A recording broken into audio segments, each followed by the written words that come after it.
성경 영감에 대한 서로 다른 이해에서부터 시작되었습니다.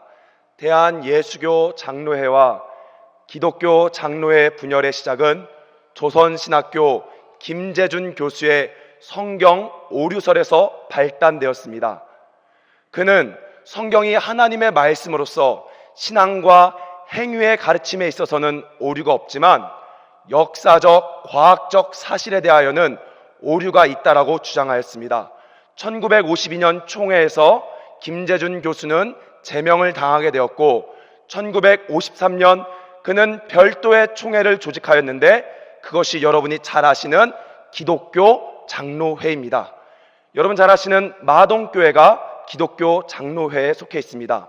1959년 대한예수교 장로회는 표면적으로는 WCC 세계교회협의회, 실질적으로는 성경의 한 글자 한 글자까지 하나님의 영감이 미쳤다라고 말하는 축자 영감서를 받아들이느냐 받아들이지 않느냐에 따라 합동과 통합이 나눠지게 되었습니다.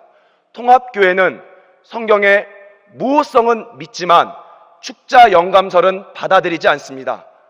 여러분 잘 아시는 신광교회가 통합 측 교단에 속해 있습니다. 그러면 우리 청북교회가 속해 있는 대한예수교 장로회 합동 측이 믿는 성경과는 무엇입니까? 하나님의 말씀은 역사적, 과학적 사실로도 오류가 없으며 1.1회까지 하나님의 영감이 깃들인 축자 영감서를 믿고 인간 저자의 생각과 사상과 학문을 활용하여 기록하였다라고 말하는 유기적 영감을 우리 교단은 받아들이고 있는 것입니다. 그러나 종종 보수 교단에서 축자 영감서를 잘못 이해하여 성경을 문자 그대로 적용하고 바라보는 사람들이 있습니다. 그들은 오늘 읽은 창세기를 가지고 과학적으로 설명하려고 합니다. 그러나 창세기에는 모세의 사상과 학문과 배경을 하나님이 활용하였기 때문에 고대 근동의 세계관에 기초하여 창세기가 기록된 것이죠. 그렇기 때문에 우리는 창세기를 읽을 때 문자 그대로 보는 것이 아니라 건강한 해석이 필요한 것입니다. 축자 영감설은 바로 글자 그대로 말씀을 봐야 된다는 것이 아니라 성경 66권이 1.1획 틀림없이 완벽한 통일성을 가지고 있다. 즉 성경의 영감의 범위가 한 글자 한 글자까지 미쳤다 해서 쓰이는 것이 축자 영감설이지, 축자 영감설을 잘못 이해하여 성경을 문자적으로 봐서는 안 되는 것입니다. 오늘 창세기는 하나님께서 이 땅을 어떻게 만드셨는지를 말해주는 책이 아니라 이 땅을 만드신 분은 하나님이며 그가 어떠한 목적을 가지고 만드셨는지를 우리 가운데 잘 설명해주고 있습니다. 특별히 모세는 창세기를 설명하기 위해서 10개의 족보, 히브리어로 톨레도트라고 말하는데 10개의 족보에 기초하여 창세기를 기록하고 있습니다. 창세기 2장 4절에 이것이 하늘과 땅의 내력이다. 이 내력이 톨레도트 족보입니다. 그리고 나서 창세기 37장 2절에 야곱의 족보는 이러하니라. 그 야곱의 족보가 톨레도트죠. 즉 창세기 2장 4절부터 37장 2절까지 총 창세기에는 10개의 족보를 활용하여 우리 가운데 하나님의 메시지를 모세는 증거하고 있다는 것입니다. 오늘 본문은 첫 번째 족보에 해당된 하늘과 땅의 내력 단락 안에 들어가 있습니다. 그러나 우리가 오늘 본문을 이해하기 위해서는 먼저 창세기의 전체적인 서론인 1장을 우리는 간단히 정리해야 되는 것입니다. 태초에 보면 이미 땅과 물이 존재하고 있었습니다. 땅은 혼돈하며 공허하고 흑암이 깊음 위에 있고 하나님의 영이 수면에 운행하시니라. 빛이 있으라 말씀하심에 빛이 있었고 하나님이 빛과 어둠을 나누사 빛을 낮이라 칭하고 어둠을 밤이라 칭하였다. 이렇게 말씀하고 있는 것이죠. 즉 여기서는 하나님이 만드셨다도 중요하지만 빛과 어둠을 나눴다. 이 동사에 우리는 주목해 봐야 되는 것입니다. 왜냐하면 여기서 나누다라는 의미는 바로 레위기에 거룩한 것과 속된 것을 나누다, 질서를 잡고 있다의 의미를 갖고 있는 것이죠. 혼돈하고 공허하다는 것은 아무것도 없는 것이 아니라 틀을 갖추고 있지 못하고 질서가 없는 상태 가운데 하나님이 지금 질서를 부여하고 있는 것을 보여주고 있습니다. 창세기는 창조도 말하고 있지만 하나님이 질서를 잡고 있음을 우리 가운데 계속해서 보여줍니다. 그렇기 때문에 하나님께서 모든 것을 자신의 뜻대로 만드셨을 때마다 좋았더라, 당신의 뜻대로 되었더라, 토브, 좋았더라, 이렇게 말씀하고 있는 것이죠. 그러면서 하나님께서 창세기 1장 26절, 27절, 28절에 보면 하나님께서 자신의 형상과 모양대로 사람을 만드시고 이 땅을 다스릴 수 있는 대리 통치권을 주셨습니다. 그래서 인간이 이 땅에 생육하고 번성함에 따라 여호와의 영광이 이 땅에 충만하게 되는 것입니다. 바로 하나님의 형상과 모양은 하나님의 감정, 내 감정, 하나님의 생각, 나의 생각, 하나님의 의지, 나의 의지. 그래서 아버지 뜻을 이룰 존재로 하나님께서는 인간을 지으셨다, 이렇게 말씀하시죠. 그리고 우리 주님은 그 인간을 지으고 나서 매우 좋았더라, 아주 좋다, 메오드 토브, 이렇게 창세기는 말해주고 있습니다. 하나님의 뜻대로 모든 것이 완성되었기 때문에 우리 주님은 일곱째 날에 안식하게 되신 것이죠. 그런데 여러분 자세히 읽어보면 일곱째 날에는 한 가지 들어가 있지 않는 표현이 있습니다. 그 표현이 무엇이냐? 밤이 되고 낮이 되니 7일째가 되었더라. 일곱째 날에는 밤이 되고 아침이 되었다라는 말이 없는 것입니다. 왜 그렇습니까? 영원한 안식이 시작되었기 때문에 그렇습니다. 그래서 7일이 지나면 8일이 올라가는 것이 아니라 영원한 7일이 계속 진행되고 있는 것이죠. 이렇게 창세기의 서론이 하나님의 뜻대로 모든 것이 완성되었을 때 우리 주님은 이제 첫 번째 족보를 통하여 말씀하십니다. 창세기 2장 4절 말씀 우리 한번 다 같이 읽도록 하겠습니다. 창세기 2장 4절 함께 읽겠습니다. 시작. 이것이 천지가 창조될 때 하늘과 땅의 내력이니 여호와 하나님이 땅과 하늘을 만드시던 날에, 여기서 천지의 내력이다, 이 내력이 족보라고 제가 이야기를 했죠. 그런데 우리가 주목해 봐야 될 것은 여호와 하나님, 창세기 1장을 들여다보면 거기에는 여호와 하나님이 나오지 않습니다. 바로 전능한 하나님, 엘로힘의 하나님만 존재하다가 그 하나님이 우리와 교제하는 여호와다라는 무시무시한 선언을 하고 있는 것이죠. 오늘날 교회에서 사람들이 여호와 하나님, 여호와는 너무나 쉽게 보지만 그분이 하나님, 천지를 만드신 두려운 하나님인 줄 모르고 있다는 것입니다. 그래서 사람들은 여호와를 사랑하지만 하나님을 두려워하지 않습니다. 여러분과 교제하시는 하나님, 여러분에게 찾아오시는 하나님, 여러분 가운데 성령을 부어주신 그 하나님은 온 천지를 만드신 엘로힘, 전능한 하나님이라는 사실을 우리는 인식해야 됩니다. 그래서 여러분, 하나님을 두려워해야 되며 동시에 사랑해야 되는 것입니다. 우리 한번 따라하겠습니다. 하나님을 두려워하며 사랑하자. 하나님은 두려운 하나님이십니다. 우리가 복음을 알기 전에 하나님의 진노를 아셔야 되는 것이에요. 하나님은 전능한 하나님, 두려운 하나님, 그러나 그 하나님이 나와 교제를 맺으시는 하나님, 얼마나 큰 감격입니까? 그 무시무시한 전능자가 나에게 찾아와 부드러운 음성을 주시는 그 하나님. 여러분, 창세기 2장 4절을 읽을 때는요, 우리는 그 앞에 울어야 되는 것입니다. 이런 무시무시한 분이 보잘것없는 나에게 찾아와서 교제를 맺으시는구나. 그래서 여러분, 늘 하나님을 사랑해야 되지만 동시에 두려워해야 되는 것입니다. 창세기는 지금 그 두려운 하나님이 우리와 언약을 맺으시는, 교제하시는 야훼 엘로힘, 여호와 하나님이다, 지금 그 선언을 하고 있는 것입니다.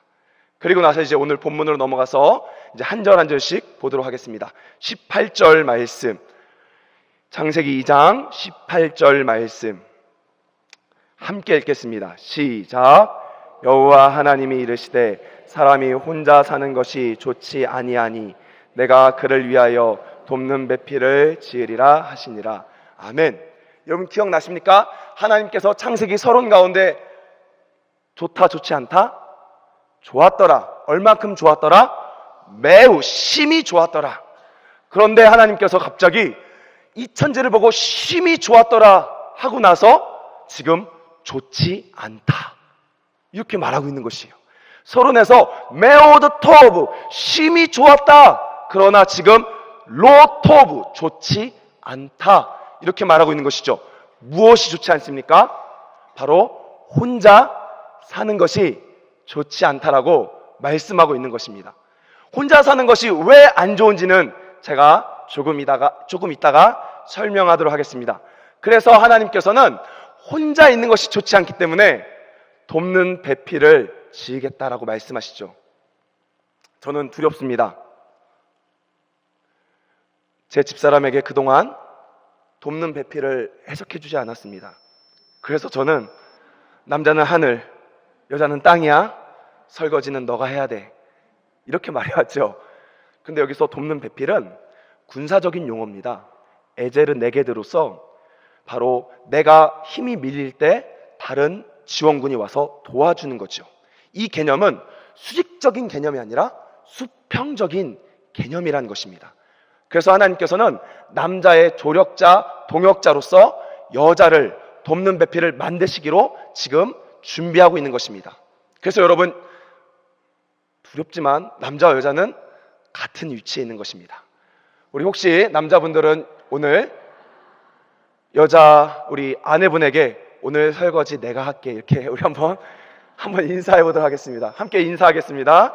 오늘 설거지 내가 할게 말씀했습니다.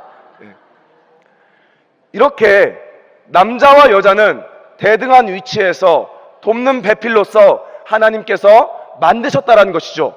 그런데 여러분 중요한 것이 있습니다. 바로 19절의 말씀이 굉장히 독특합니다. 우리 한번 보도록 하겠습니다. 19절 말씀 함께 읽겠습니다. 시작. 여호와 하나님이 흙으로 각종 들 짐승과 공중의 각종 새를 지으시고 아담이 무엇이라고 부르나 보시려고 그것들을 그에게로 이끌어 가시니 아담이 각 생물을 부르는 것이 곧 하나님 뭔가 문맥이 안 맞는 것 같습니다. 분명히 18절에 뭐라고 말했습니까? 내가 돕는 배필을 지으리라 말씀하셨죠.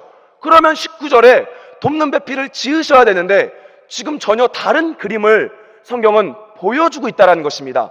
여기에는 바로 성경 기자의 의도가 있고 숨은 메시지가 있다는 것이죠. 우리는 이것을 잘 주목해 봐야 됩니다.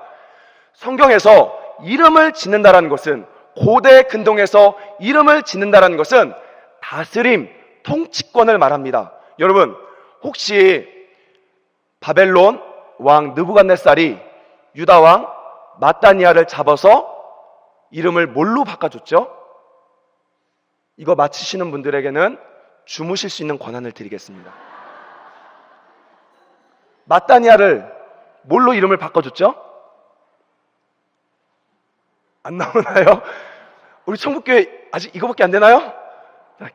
기다리겠습니다. 자, 이거 맞히는 분에게 동부시장 상품권 5,000원짜리 제가 드리겠습니다. 시드기야로 이름을 바꿨죠. 왜 그렇습니까? 바벨론 왕 느부갓네살이 이겼기 때문에 유다 왕이 속국이 되었기 때문에 그의 이름을 바꿔주는 것입니다. 여러분 바로 왕, 애굽 왕 바로가 요셉의 이름을 뭘로 바꿔줍니까? 사브낫 바네아로 바꿔주죠. 이름을 바꿔준다는 것은 지금 내가 너를 다스리고 있다, 통치하고 있다는 것을 설명해주고 있는 것입니다. 여러분 자세히 보면요, 창세기 1장에 하나님께서 해와 달을 만드시고 그 이름을 누가 만들어줍니까? 하나님이 짓죠. 하나님이 짓고 있습니다. 그런데 동물들의 이름은 누가 짓습니까? 아담이 짓죠. 왜 그렇습니까? 아담은 하늘과 해와 달을 다스릴 권한이 없기 때문에 하나님께서 친히 그 이름을 하나님이 지으시고 아담이 다스릴 수 있는 범위 안에서 아담은 지금 이름을 짓고 있다는 것이죠. 즉 하나님의 대리 통치자로서 지금 아담은 사역하고 있는 것입니다. 그리고 나서 20절에 한 번 더 돕는 배필이 없다라고 말하고 있죠. 즉 하나님께서 돕는 배필을 주시는 이유는 하나님 나라 때문에 그런 것입니다.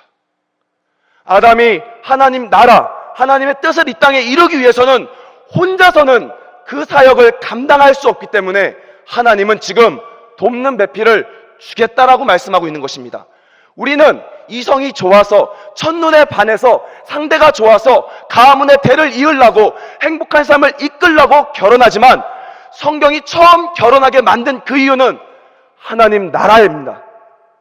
하나님의 나라를 아담 혼자 할 수 없기 때문에 그의 동역자를 주신 것입니다. 여러분, 가정 가운데 진정으로 회복되어야 될 것은 하나님의 나라입니다. 여러분, 예배가 회복되어야 되는 것입니다. 하나님이 여러분의 가정을 세운 것은 자녀들 키우고 행복하게 살고 안전한 삶을 살라고 가정을 만들어 주신 것이 아니라 하나님의 나라를 이루게 하기 위해서 여러분 가운데, 저 가운데 돕는 배필을 주신 것입니다. 하나님은 배우자 주시기를 기뻐하십니다. 혹시 여기 솔로인 사람들, 정말로 내가 하나님 나라에 헌신하겠다고 결정하면 제가 선포하겠습니다. 하나님의 돕는 배필이 생길지어다. 결혼하게 될지어다. 예, 결혼은 하나님의 뜻입니다. 제가 정말 놀랐던 것은 저희 신대원에 나이도 많으시고 뇌를 다쳐서 장애도 있으신 형님이 계십니다. 말도 제대로 못하고 돈도 잘 못 벌었습니다, 세상에서. 근데 이 형님이 거짓말을 하는 것이에요. 자기 집사람은 12살 자기보다 연하다. 그리고 자기 집사람은 어린이집 원장이다. 이런 뻥을 치는 것입니다. 그리고 제가 가능한가? 아니, 이렇게 생긴 사람에게 정말로 그렇게 이쁘고 젊고 능력 빵빵한 사람이 과연 결혼할 수 있을까? 나중에 보니까 그것이 정말 사실이라는 것이죠. 여러분, 성경에서는요, 하나님께서 잠언에 보면 배우자는 하나님의 선물이라고 말하고 있는 것입니다. 오늘날 TV를 보니까 집을 구할 수 없어 청년들의 결혼 연령이 지금 높아졌죠. 여자들 결혼 연령이 지금 30대가 넘었습니다. 여러분, 지금 30대 갖고 골드미스라고 하면 안 됩니다. 지금 평균이 30대예요. 청년들이 결혼할 수가 없는 것입니다. 집값이 너무나 높아서 생활할 수가 없어서.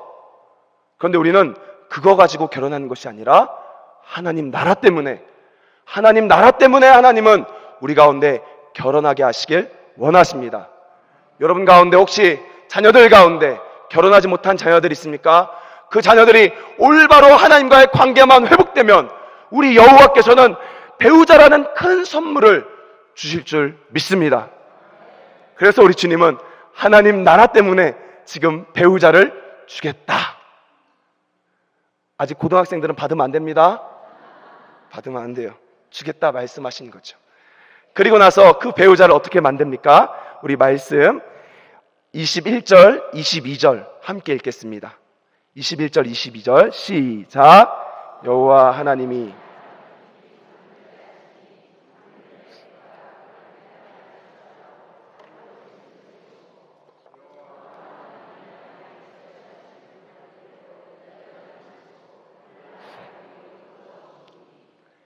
여러분, 성경에서 여기 갈빗대에 대한 많은 논란이 있습니다.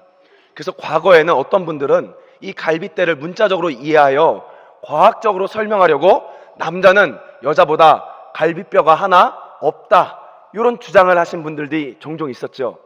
그러나 사실 여기서 번역된 갈빗대는 첼라, 옆구리입니다. 근데 그 옆구리가 정확히 어디 부분인지는 우리는 알 수 없습니다. 그러나 성경은 분명히 여자가 남자로부터 나왔다라고, 이 옆구리로부터 나왔다라고 지금 우리 가운데 설명해주고 있죠.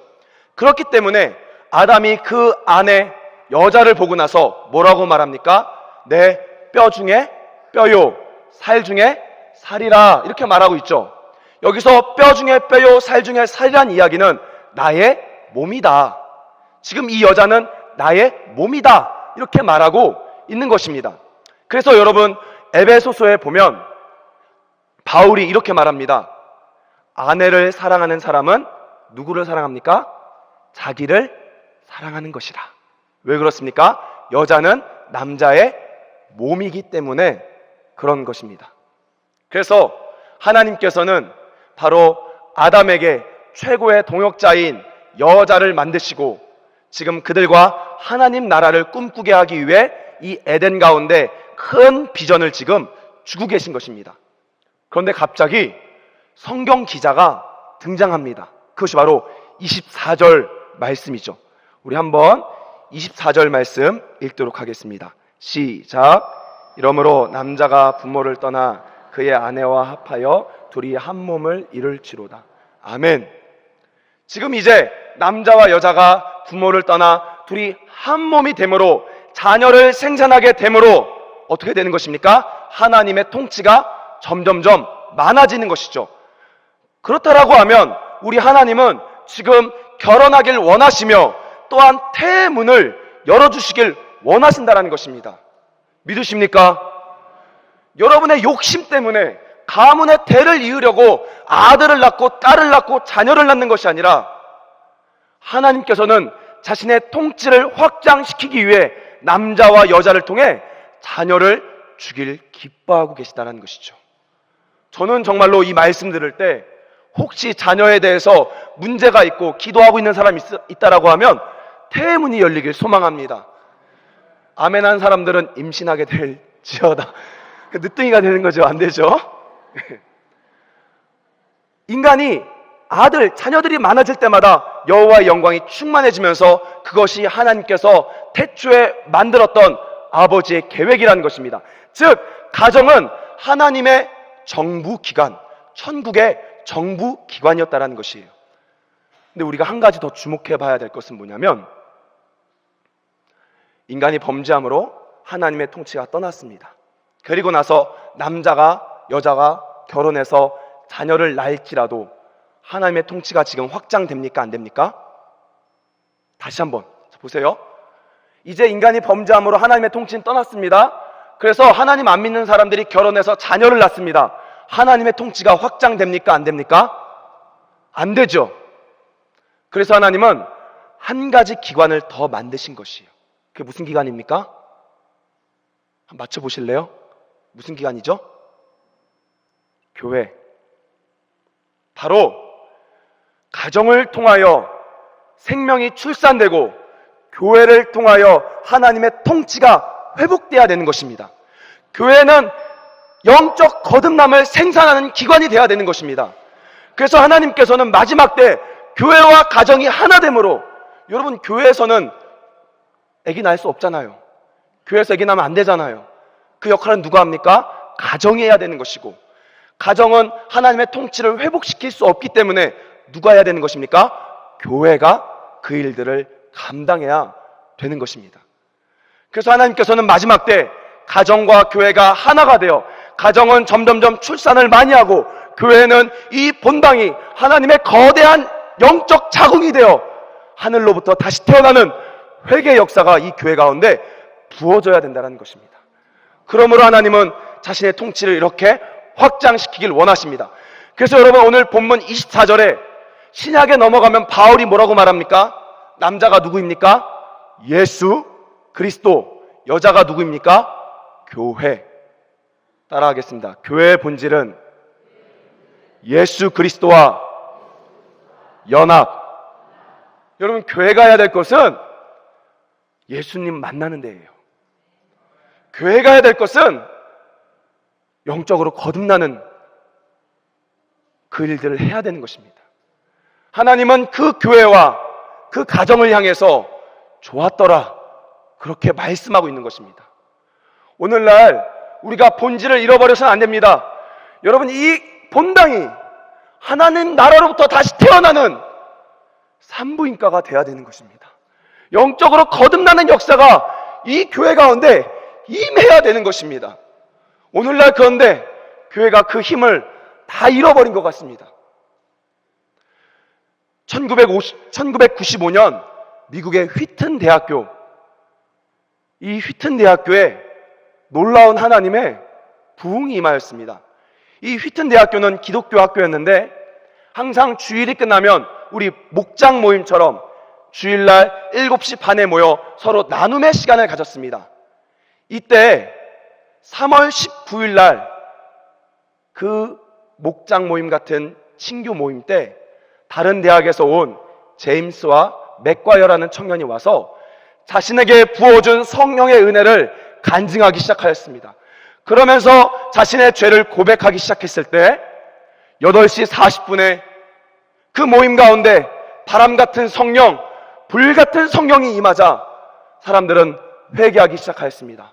평소에 9시가 되면 그 기도가 마쳐야 되는데 그 기도는 새벽 6시 반까지 지속되었습니다.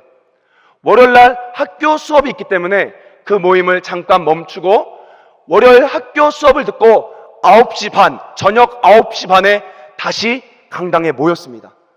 이때는 1000명의 학생들이, 휘튼대학교 1000명의 학생들이 모여서 하나님의 임재를 구하며 밤새도록 회개하기 시작하였습니다. 이 회개는 또 다음날 새벽 6시까지 진행되었고 더 이상 학교 수업을 들을 수 없어 다시 그 모임이 멈추고 저녁에 모이기로 결정하였습니다. 그래서 화요일날 밤 9시 반에 모였는데 이때는 1500명의 학생이 모여서 자신과 하나님과의 교제를 가로막았던 라이터, 담배, 책, 비디오, CD 각종 서적들을 강당 앞으로 가지고 나오며 회개하기 시작하였습니다. 이 기도의 불은 새벽 6시까지 또 진행되었습니다. 또 학교 수업이 있어서 그 기도를 멈췄습니다. 그리고 수요일날 밤 1800명의 학생들이 이 휘튼 대학교 강당에 모여 회개하기 시작하였는데 여러분 주목해야 될 것은 2300명 제적인 학교에 1800명 대학생들이 모여 회개하기 시작하였습니다. 이 기도는 정확히 5월 9일까지 약 6주간 밤에 엄청난 회개 역사가 일어나 버렸고 거기서 여러분 300명의 선교자로서 헌신자들이 나왔습니다. 그리고 학교는 점심시간이 되면 대학생들이 떠들지 않고 방송조차 하지 않고 조용히 335 모여 말씀 읽기와 기도에 매진하였습니다. 오늘날도 황무지 같은 캠퍼스에도 하나님께서는 주의 성령을 부어주십니다. 그런데 놀라운 건 뭐냐면 모든 부흥의 주권은 하나님이 가지고 있지만 항상 부흥의 뒤에는 부흥을 사모하는 눈물의 기도가 있다는 것이죠. 여러분도 불같은 바람 같은 회개의 역사를 경험한 적 있으십니까? 바로 여러분이 잘나서가 아니라 여러분을 위해 기도했던 전 세대의 눈물의 기도가 있었기 때문에 그렇습니다.